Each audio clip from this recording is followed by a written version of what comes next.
minhas princesas! Oi, gente, tudo bem? Retornando aqui no canal com o quadro Princesas Conversam. E hoje eu tô aqui com a Júlia. Oi, gente. Júlia, se apresenta um pouquinho pro pessoal te conhecer. Oi, gente, meu nome é Júlia, eu tenho 17 anos. Eu e a Annalise, a gente se conhece há o quê? Um ano e pouquinho? A gente teve o privilégio de se conhecer Eu aqui. acho que menos de um ano. É verdade, não, mas antes presencialmente, né? Menos de um ano. Mas a gente se conhece, assim, virtualmente, digamos assim, há mais tempo. E eu sou de Rondônia, Juliana Rondônia. Tô morando em São Paulo agora, uma cidade chamada Limeira. E consegui vir aqui em Nova Friburgo visitar a Annalise esse final de semana.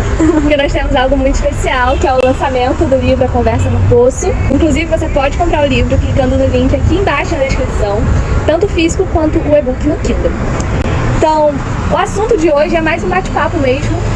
Pra quem não conhece o quadro Princesas Conversam, eu já trouxe algumas convidadas aqui no canal pra gente conversar sobre assuntos diversos. E hoje a gente vai conversar um pouquinho sobre a vida de uma adolescente cristã. Vamos conversar, Ju?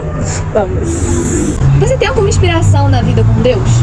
Gente, eu vou achar que é puxação de saco, mas não é. Desde da primeira vez, da primeira conversa que eu tive com a mãe da Annalise, assim, foi uma experiência muito incrível. Ela passou a se tornar um exemplo como mulher na vida cristã. E é alguém que eu admiro muito também. Com certeza minha mãe e outras pessoas que eu tive a oportunidade de conhecer da minha igreja local e tal. Mas alguém que, tipo, de fora, que realmente chamou muito minha atenção foi a mãe da Annalise. Então ela passou a se tornar um exemplo muito grande pra mim. Glória a Deus, a gente fica muito feliz. Qual a sua mulher da Bíblia preferida, Ju? Na verdade eu tenho duas. Uma delas é Ruth e outra é Débora. Por que Ruth? Inclusive eu estou lendo o livro de Ruth agora, recentemente. Ruth, ela, pra mim, é uma inspiração muito grande em quesito paciência e confiança em Deus. Ela se mostra muito obediente também a sua sogra, Noemi, mesmo depois da morte do seu esposo, né? Na tradição judaica, você não, só porque seu marido morreu, isso não significa que você não tenha mais um vínculo com a família do seu esposo, e isso é muito visível na relação de Noemi e Ruth, que permanecem juntas mesmo após a morte do seu marido. Também Débora, porque Débora é uma guerreira, né? A gente vê, ela foi uma juíza no livro de Juízes, e ela se levanta contra o povo que estava fazendo Israel cativo, e ela se posiciona diferentemente das demais tribos de Israel que estavam vivendo assim de forma, como que eu posso dizer? Estavam corrompidos pelo pecado, corrompidos pelo pecado, e já estavam achando aquilo lá muito normal. Então ela se posicionou com autoridade, e uma autoridade vinda de Deus, e ela sabia disso, e levou o povo de Israel à vitória daquela guerra. Débora era uma mulher muito forte, né? E até Ruth, eu tava pensando, conversando com a minha mãe, porque eu li o livro de Ruth deve ter um mês, sabe? E eu tava conversando com a minha mãe, eu falei assim, possivelmente Orfa, que era a outra nora, ela, por eles estarem em uma cidade que não era do povo de Israel, eles poderiam saber que existia um Deus de Israel, mas eles não conheciam esse Deus. Não conheciam. E por isso Orfa falou assim, não vale a pena seguir esse Deus, porque ela não conhecia. Mas Ruth não. Ruth se preocupou desde o início do relacionamento dela com o marido em conhecer esse Deus. E por isso ela confiou que na ida dela para Israel, ela conheceria melhor e que Deus cuidaria de tudo, né? E ela conhece Boaz, e através do cuidado e do amor de Boaz, ela conheceu a Deus, né? Um pouco mais de algo assim, fundamentado debaixo da palavra de Deus, porque ele era um servo. Todo momento eu achava, toda conversa que eles tinham entre Boaz e Ruth, ele abençoava ela de alguma forma, seja com palavras de bênção ou com bênçãos materiais. No caso, ele era um fazendeiro muito rico, então ele provia ela e a sogra dela alimento o tempo todo, sempre mandava cereais por Ruth para que elas não morressem de fome. É verdade. E é interessante, uma moabita que participou da ascendência de Jesus. Exatamente. Porque ela escolheu pedir perdão pelos pecados de adorar outros deuses e seguir um único Deus. E é interessante porque naquela época os israelitas eles pagavam o preço do pecado caso eles casassem com mulheres que não eram de Israel. E a gente vê que Deus realmente perdoa esse pecado quando ele manda na descendência de uma moabita o Salvador da humanidade. Ju, hoje em dia está bem deturpada a visão de ser cristã. Então, para você, o que é levar o título de cristã? Como Paulo deixa bem explícito em suas cartas, né? O termo cristão nada mais é do que ser uma imitação de quem Jesus é, ser um pequeno Cristo, ser um seguidor da palavra de Deus, dos ensinamentos que Jesus nos deixou. E, infelizmente, o termo cristão está muito referente a alguém que se diz seguir uma determinada religião. E a pessoa vai num domingo na igreja e fala, pô, eu sou cristão. Por quê? Porque eu vou todo domingo na igreja. Infelizmente, isso não é ser cristão. A gente sabe que ser cristão é muito mais do que fazer parte de uma instituição religiosa, é um estilo de vida. Porque nós somos cristãos 24 horas por dia, a gente não tem vida separada, uma vida religiosa e uma vida secular. Ou seja, em qualquer lugar que a gente for, independente do que a gente for fazer, a gente vai estar carregando esse título e a gente necessita transparecer a nossa escolha, que é ser parecido com Cristo.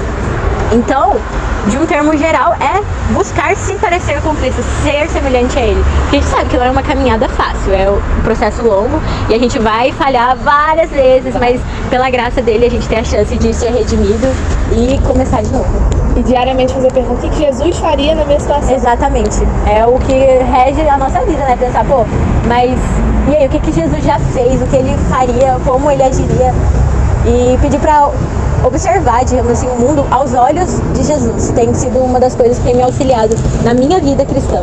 A gente estava até conversando ontem, você falou sobre pedir para que Deus coloque no seu coração o amor que Ele tem pelas pessoas, para que isso transpareça. Exatamente. E quando alguém fala pra gente: nossa, você é diferente, percebi que você não é o melhor elogio que a gente pode receber, gente. Com certeza. Pensar, chegar e falar: nossa, tem alguma coisa diferente. Porque a gente sabe que essa alguma coisa diferente não tem a ver com a nossa característica física ou com o modo, digamos assim, no fato de ser educado, e sim com o que habita dentro da gente, que é o Espírito Santo. Glória a Deus.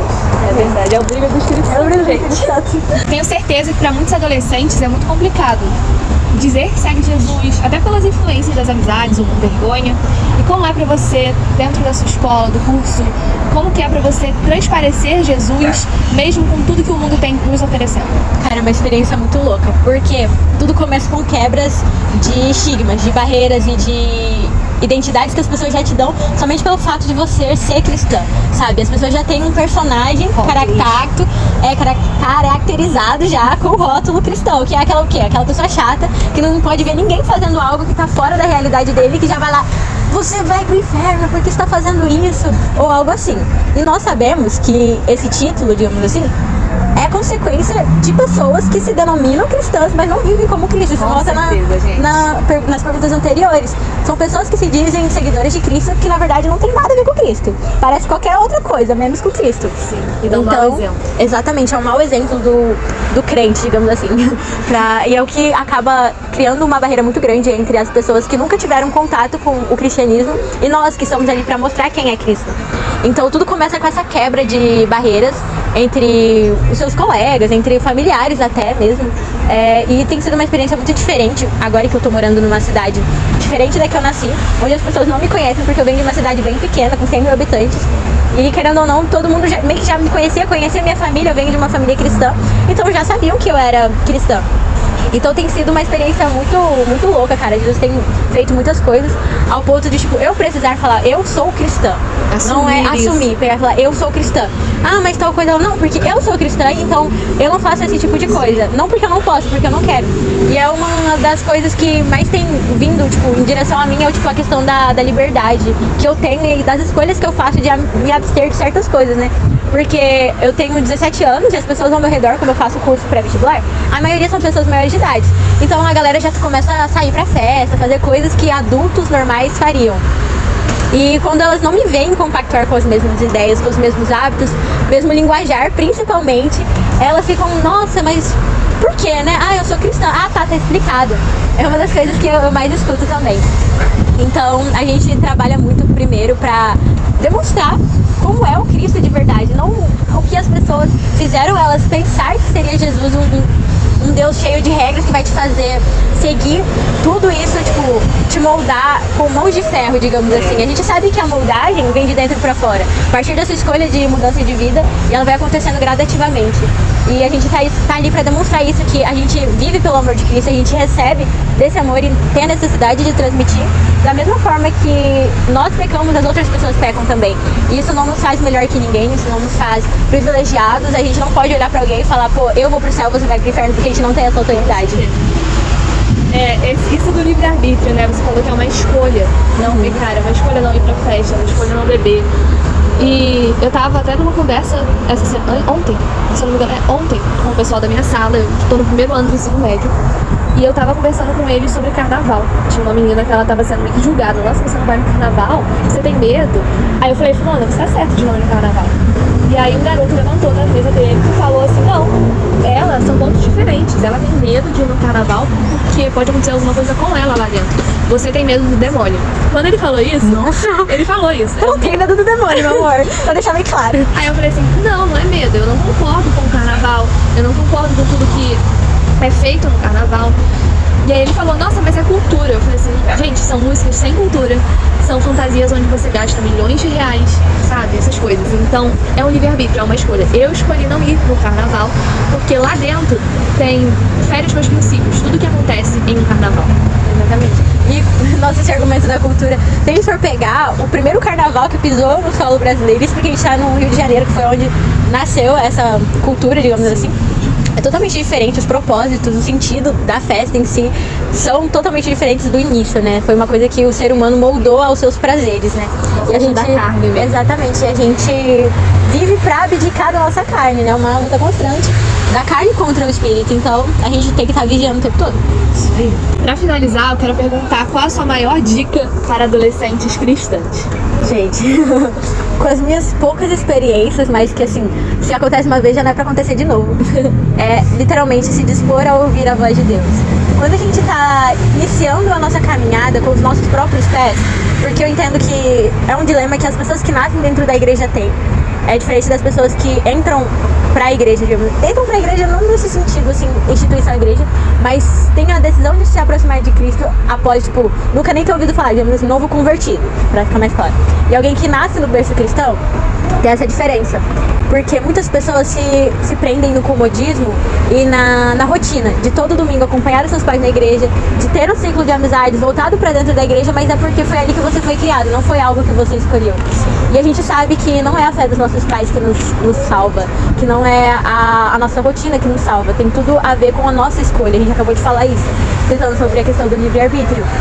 Por mais que hajam pessoas que não concordam que nós temos nosso livre-arbítrio, eu entendo que é uma questão, tudo é a partir de uma escolha, a princípio. E chega um momento que as pessoas que crescem dentro da igreja necessitam escolher se vão ter realmente aquilo como uma escolha de vida, viver para Cristo, ou se vai ser só um local que você vai todo domingo, a fazer parte da sua rotina. Pra te acalmar naquele dia e falar assim, não, eu tô frequentando a igreja. Exatamente. Então, quando a gente tá começando a trilhar esse caminho, é claro que a gente vai ter momentos em que a gente não vai saber o que fazer, não vai saber como recorrer a Deus, porque é algo novo, a gente vai estar andando com os nossos próprios pés. A gente não vai estar mais repetindo a oração da tia da salinha, como é de costume, a gente vai estar fazendo por conta própria.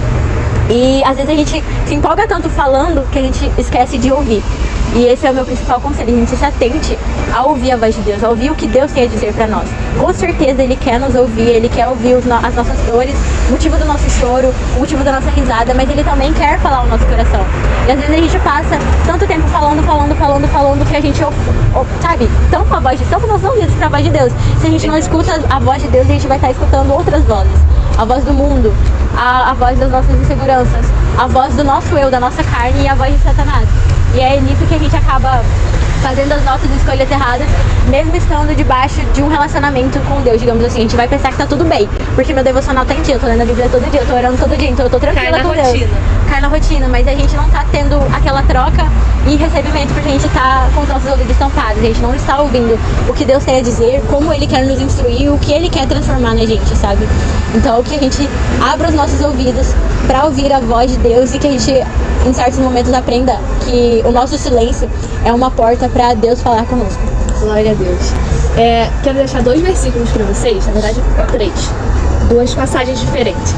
Filipenses 4, lá no versículo 8 e 9, diz assim: finalmente, irmãos, tudo que é verdadeiro, tudo que é respeitável, tudo que é justo, tudo que é puro, tudo que é amável, tudo que é de boa fama, se alguma virtude há e se algum louvor existe, seja isso que ocupe o pensamento de vocês. O que também aprenderam, receberam e ouviram de mim, e o que viram em mim, isso ponham em prática, e o Deus da paz estará com vocês. Glória a Deus, gente. Os nossos pensamentos, eles têm que estar nas coisas do alto, porque se a gente focar muito nesse mundo, nosso coração será corrompido. E quando o nosso coração é corrompido, é sinal que a gente não está guardando ele. Lá em Provérbios 4, 23 diz assim: de tudo que você deve guardar, guarde bem o seu coração, porque dele procedem as fontes da vida. A fonte da água viva pode estar dentro do nosso coração, mas se a gente focar os pensamentos nas coisas do mundo e não nas coisas do céu, nosso coração estará cheio da água estagnada. E assim a gente não vai transparecer vida, a gente vai transparecer uma pessoa triste, uma pessoa oprimida. E não é isso que o Senhor tem pra gente. Quando Paulo disse que é pra gente seguir o exemplo dele aqui, tudo que ouviram de mim ponham em prática, é porque ele deseja que a gente seja pessoas que estejam no centro da vontade de Deus. E deem esse exemplo, deem esse testemunho do como é bom servir ao Senhor, como é bom estar na casa do Pai. A gente, por escolha própria, decide sacrificar a nossa carne, fazer renúncias na nossa vida para não aceitar os padrões desse mundo. Nossos padrões são muito mais altos, nosso padrão veio do céu e a gente foi projetada para se encaixar somente nesse padrão. Um padrão que não vai nos machucar, não vai fazer a gente buscar ser outra pessoa, e sim o que nós verdadeiramente somos na nossa essência de Cristo. Amém? Amém. Então é isso, minhas princesas. Foi um prazer estar com vocês, Ju. Muito obrigada por esse vídeo. E, gente, que Deus abençoe grandemente a vida de vocês. Se inscreva no canal, dê o seu like, siga a Ju no Instagram. Deixa a arroba dela aqui na tela pra vocês. Deus abençoe a semana de vocês. Deus abençoe. E abençoe a galera daqui do meu nome, Colonial Gourmet. Nós estamos aqui nesse espaço lindo pra fazer essa gravação. E que Deus abençoe eles também. É isso, minhas princesas. Um beijo e até o próximo vídeo. Tchau, tchau.